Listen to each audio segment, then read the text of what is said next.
Developments in ceasefire talks between Israel and Hamas. Mediator Qatar had handed Israel and Hamas a final draft of a ceasefire and hostage release agreement to put an end to the ongoing war in Gaza. The development comes following midnight talks between Israel's spy chief, President-elect Donald Trump's Middle East envoy, and Qatar's prime minister. Israeli Foreign Minister Gideon Sa'ar says that Israel is working hard to reach a deal that would facilitate the release of dozens of hostages held captive in Gaza.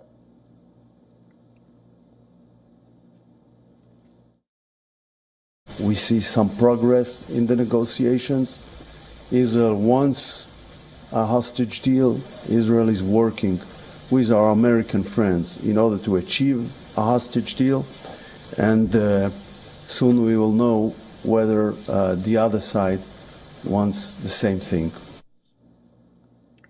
The outgoing U.S. President Joe Biden spoke with Israeli Prime Minister Benjamin Netanyahu over the phone on Sunday. During the talks, Biden stressed the immediate need for a ceasefire in Gaza and return of the hostages, with a surge in humanitarian aid enabled by a stoppage in the fighting under the deal. Netanyahu's office says the prime minister informed Biden about how the talks were progressing during that call. Meanwhile, Norway is leading the way to find a two-state solution to the Israel-Palestine conflict. Norway's foreign minister said as part of the global alliance, dozens of countries will be sending delegates to Norway to find a two-state solution. Palestinian Prime Minister Mohammed Mustafa, the head of the UN's Palestinian Refugee Agency, UNRWA, Felipe Lazzarini, and UN envoy to the Middle East are among the attendees. Apart from these, representatives from more than 80 countries and organizations are expected to take part in this meeting, though no official Israeli delegation has been announced. It will be the third meeting of the Global Alliance for the implementation of the two-state solution, whose creation was announced in September on the sidelines of the UN General Assembly here in New York. As ceasefire talks gain momentum, Israel continues with its offensive in the Gaza Strip. Following Israeli strikes, multiple people have been brought to Al-Ahli Arab Baptist Hospital.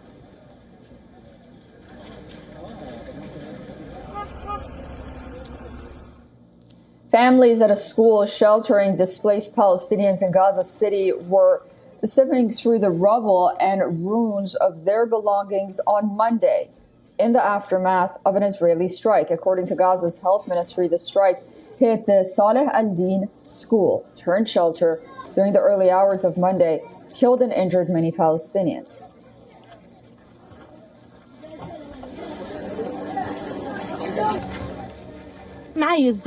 We are fed up. We want truce. Enough tricking us and telling us every day tomorrow or the day after. It's been a year and a half that we are persisting. It's been a year and a half that we are fighting life. How long will we continue like this? We were displaced and we suffered. For how long? Every day in this cold, they do this to us. They either kill our children, die from the cold, from hunger, or in pieces. For how long will life continue like this? For more on this, we're now being joined by Chris Doyle, Director of CABU, Council for Arab-British Understanding, and the current lead spokesperson for CABU. He is live from London. Thank you so much for joining us on WION once again. So is this it? Is this deal going to go through, or are we going to see more hiccups? And do you see Israel agreeing to this deal in Gaza, given the fierce opposition coming from right-wing leaders in the country? I think that one can cautiously expect some form of deal to come in the near future. I think the fact that President Trump is going to be in the White House from the 20th of January has added momentum behind these talks, because he's made it very clear he wants to see an end to the fighting. And I think there are other reasons as well. I think that Israel, by and large, for the most part, its leadership want to see an end of this. It's been costly. It's been costly in terms of lives, the economy, its global reputation. It's been exhausting. And of course, nobody can want an end to the fighting more than the 2.3 million people in Gaza who have endured quite unimaginable conditions of bombing, of a policy of starvation. that they are basically surviving with hardly any water, the spread of disease. We've seen 8 Palestinians in Gaza, mostly babies, die of the freezing cold. So, of course, they want to see an end to all this fighting. But, of course, you know, in these negotiations, and we've seen this time and time again, that between Hamas and Israel, these potential deals have broken down. And essentially, the deal that's on the table at the moment is one for hostages and prisoners to be released. And of course, everybody would like to see that. It is more about hostages than it is about a ceasefire. So getting this to be resolved is the first step.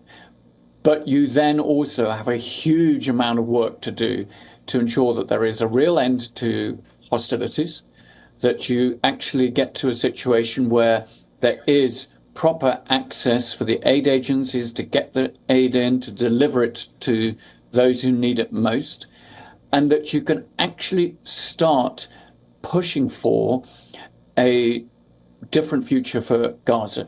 And that is going to be very, very challenging, because there isn't the mood in Israel to allow for the sort of measures that are necessary to do this, that would allow Gaza to actually open up an economy, to rebuild, to reconstruct, and perhaps most of all, to allow the people to breathe once again, to recover from all that they have gone through, because the trauma is absolutely huge. It's unimaginable over the last 15 months what they've had to endure. Things really stand on reaching a two-state solution to the Palestinian conflict? I'm asking this in the backdrop of these talks in Norway later. You know, talks like these happen when there is not a key player participating in one of these talks. One has to wonder, why even go through the trouble of doing something like this? What are your thoughts about those? We're a million miles away from any two-state solution being realized. Let's be quite clear about it. We have an Israeli government that's absolutely committed to opposing a Palestinian state. Hamas, of course, are barely supportive of such a solution. It's certainly not been their historic position. So the only party on all this that does support a two-state solution is the PLO, the Palestine Liberation Organization, and the Palestinian Authority in Ramallah. But it is important, though, that these international actors, even if this is not on the immediate horizon, do start unifying about a way forward so that they can actually push for this, a guaranteed pathway to a Palestinian state, to the end of the occupation that the International Court of Justice determined was illegal, so that we actually address the underlying issues. So yes, the parties to the conflict aren't there, but I think actually it does matter that there is greater unity amongst major international actors on this about what the way forward is, because we need to ensure that the parties understand what the international consensus is, so that we never, ever, ever have to go back to the sorts of horror scenes that we've experienced over the last 15 months and even before. Okay, well, thank you so much for all of that, those analysis, and also your thoughts on a story that we'll continue to be covering very closely. Chris Doyle, thank you for joining us.